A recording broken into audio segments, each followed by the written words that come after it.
Bom dia, hoje é dia 3 de maio. Vamos para o nosso devocional da manhã, onde eu leio Manhã e Noite de Charles Spurgeon. Mas antes, vamos começar com a nossa oração. Jesus, Pai querido, que o Senhor esteja presente do começo ao fim deste devocional, que o Senhor traga para essa live todos que precisam ouvir essa reflexão sobre a sua palavra que se encontra em João, capítulo 16, versículo 33. Espírito Santo, se for necessário, que o Senhor traga para essa live qualquer palavra para este momento. Agradeço por estar conosco nessa manhã. Amém, amém, amém. Bom, vamos lá para o nosso devocional da manhã, começando lendo a introdução ao Evangelho segundo João. Autor e período da escrita. O nome do autor do Evangelho de João não é mencionado, como também é o caso dos 3 evangelhos sinóticos. O escritor fica em segundo plano, atrás da mensagem de Deus. João foi uma testemunha ocular das ocorrências relatadas, como ele mesmo escreve. De fato, apenas um espectador seria capaz de fornecer detalhes claros, como cerca da hora 10ª, 6 talhas de pedras e 153 grandes peixes. O autor do Evangelho se autodenomina o discípulo a quem Jesus amou por 5 vezes, e várias vezes como o outro discípulo. Dos 3 discípulos que eram os mais íntimos do Senhor Jesus, Pedro, Tiago e João, o último nunca é mencionado em todo o Evangelho. Essa reserva confirmaria a tradição da igreja antiga que João, o discípulo do Senhor, é autor do Evangelho, o que é confirmado por Irineu, aluno de Policarpo de Esmirna, o qual conhecera João pessoalmente. Teófilo, de Antioquia, citou o primeiro versículo do Evangelho por volta de 180 depois de Cristo e nomeou João como autor. No entanto, houve outras suposições no passado, assim como nos últimos tempos. Ou, segundo alguns, um presbítero com o mesmo nome deve ter sido o autor. Contudo, não há provas irrefutáveis contra a autoria de João. Sabemos mais sobre João do que qualquer outro autor dos evangelhos. Ele foi um dos filhos de Zebedeu, que provavelmente era um pescador próspero nas margens do lago da Galileia e empregava servos assalariados.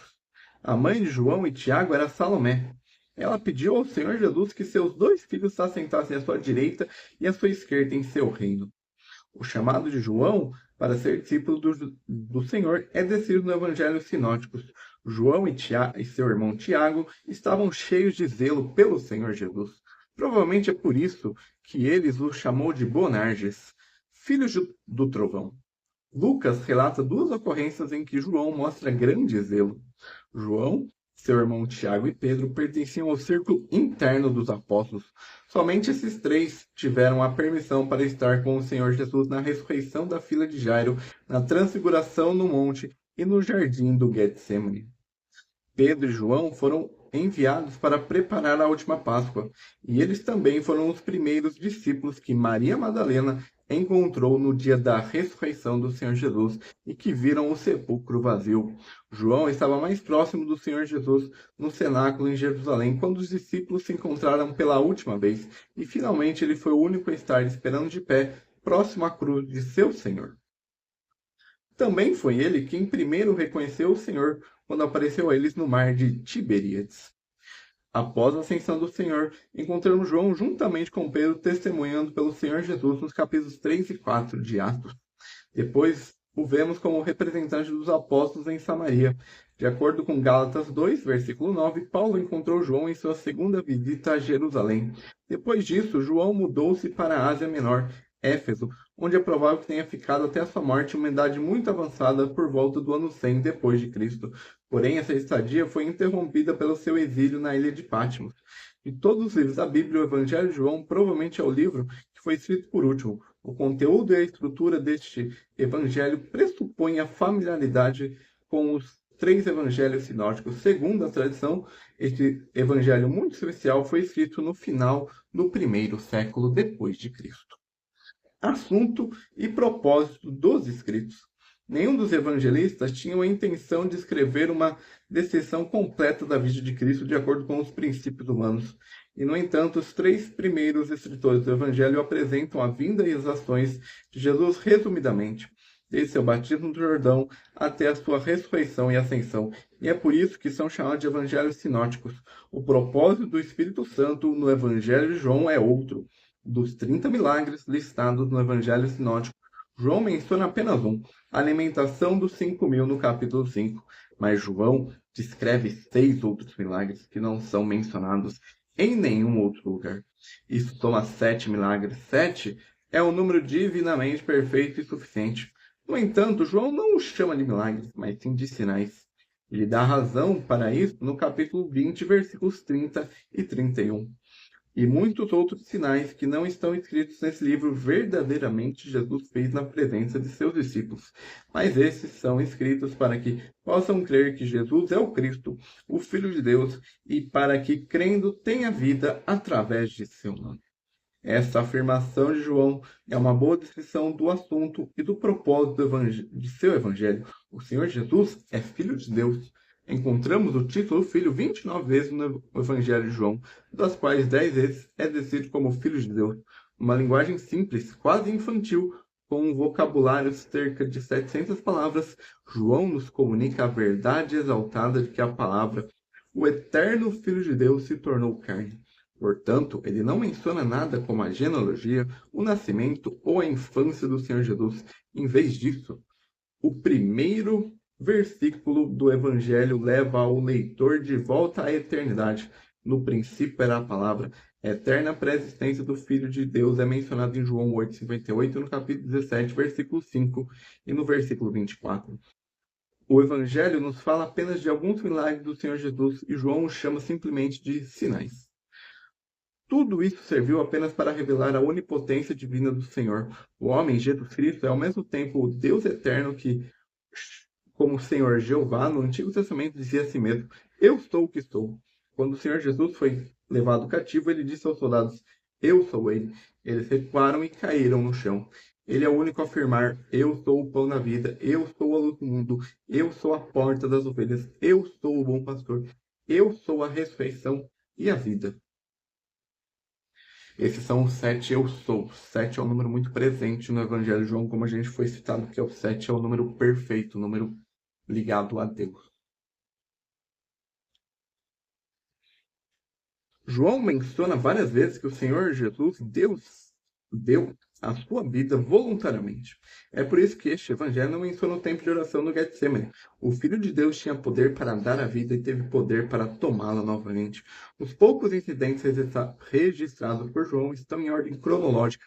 Assim como no Evangelho de Marcos, João é o único evangelista mencionando 3 Páscoas em seu evangelho. Esta é a principal razão pela qual assumimos que o serviço público do Senhor Jesus deve ter durado cerca de 3 anos. Peculiaridades. Diferenças entre o Evangelho de João e os Evangelhos sinóticos. O caráter especial do Evangelho de João deve ser, em parte, ao relacionamento do Senhor Jesus e o povo de Israel. Em contraste com o Evangelho sinótico, o Senhor Jesus é apresentado como rejeitado desde o início. Repetidamente, os judeus, que são os líderes do povo, são vistos como adversários do Senhor Jesus. Os judeus estão sempre distantes, separados do povo. No entanto, somente João descreve o ministério de Cristo na Judéia. Isso ocorre antes do seu ministério na Galileia. João também nos diz 4 vezes que o Senhor Jesus estava em Jerusalém. Ele não encontra tanta falta de juízo e desavença no Evangelho sinótico quanto no Evangelho de João. Os judeus pensavam no templo em Jerusalém, enquanto ele falava do seu templo em seu corpo. Nicodemos não entende o que o Senhor Jesus quer dizer como novo nascimento. A mulher de Sicar não sabe o que é água viva. As pessoas não compreendem o que é o pão do céu. Todos esses acontecimentos apontam o contraste que os homens não podem superar entre as trevas e a luz, entre a morte e a vida, entre o mundo e Deus. O caminho da humanidade até Deus pode ser aberto pela fé, somente porque Deus, o Filho, se tornou homem e cumpriu a obra de redenção na cruz. Visão geral do conteúdo, a gente vai ler sobre o capítulo 16. O Espírito Santo e a nova era. É uma lição abençoada para nós aprendermos que somos totalmente dependentes de Deus para todas as coisas, mas especialmente para as espirituais. Você não orará a menos que Ele lhe dê o espírito de súplica. Você não terá ternura de coração a menos que Ele opere o arrependimento em você. Você não terá mais fé a menos que a fé seja constantemente concedida por Deus. Presto o meu testemunho de que não há alegria em todo este mundo com a doce comunhão com Cristo. Eu trocaria tudo o que existe no céu por isso. Na verdade, isto é o paraíso. Quando as harpas de ouro, as ruas como o vidro transparente e as canções dos serafins e o clamor dos redimidos, pode-se muito bem desistir de tudo isso, contando-se com uma gota em um balde se pudéssemos viver para sempre em comunhão com Jesus. E essa é a introdução do Evangelho de João, da Bíblia Spurgeon. E agora vamos ler o nosso devocional da manhã. No mundo, passeis por aflições. João 16, versículo 33. Cristão, você está perguntando a razão disso? Levante os olhos para o Pai Celestial e contemple puro e santo. Não sabes que um dia será como ele? Deseja ser facilmente moldado à sua imagem? Não será preciso muito refinamento na fornalha de aflição para purificá-lo? Será fácil livrado de suas corrupções e torná-lo perfeito, assim como seu Pai que está no céu é perfeito? A seguir, cristão, volte seus olhos para baixo. Você sabe que há inimigos debaixo de seus pés? Um dia você foi um servo de Satanás, e nenhum rei perde seus frutos de boa vontade. Você pensa que Satanás o deixaria tranquilo? Não. Ele estará sempre ao seu redor, pois ele é como um leão que ruge, procurando alguém para devorar. Portanto, haverá problemas, cristão. Quando olhar para baixo, então olhe em volta. Onde você está? Está num país do inimigo, como um estrangeiro e um peregrino? O mundo não é seu amigo. Se for, então você não é amigo de Deus, pois aquele que é amigo do homem é inimigo de Deus. Tenha certeza que encontrará inimigos em todos os lugares. Quando dormir, pense que está descansando no campo de batalha. Quando acordar, suspeite de uma emboscada em cada esquina. Como é costume dizer, os mosquitos picam mais os estrangeiros do que os nativos. Assim, as provações da terra serão mais agudas para você. Finalmente, olhe para seu interior, para o seu próprio coração e observe o que há lá. O pecado e o ego ainda estão lá dentro? Ah, se não tivesse nenhum demônio para tentá-lo, nenhum inimigo contra quem lutar e nenhum mundo para seduzi-lo, você ainda encontraria dentro de si mal suficiente para estar em doloroso problema, pois enganoso é o coração do homem mais que todas as coisas e desesperadamente corrupto. Então saiba que os problemas virão, mas não se desespere por causa disso, pois Deus está com você, ajudá-lo, para ajudá-lo e fortalecê-lo. Ele disse: Invoca-me no dia da angústia, e eu te livrarei, e tu me glorificarás. Então, que esse seja o nosso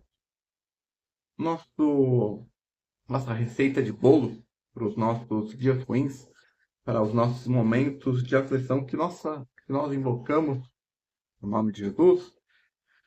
Que a gente faça uma oração e não fique focando só no problema, porque problemas virão no mundo, passaremos por aflição, e como diz o próprio Jesus em seguida, tenha bom ânimo, pois eu venci o mundo.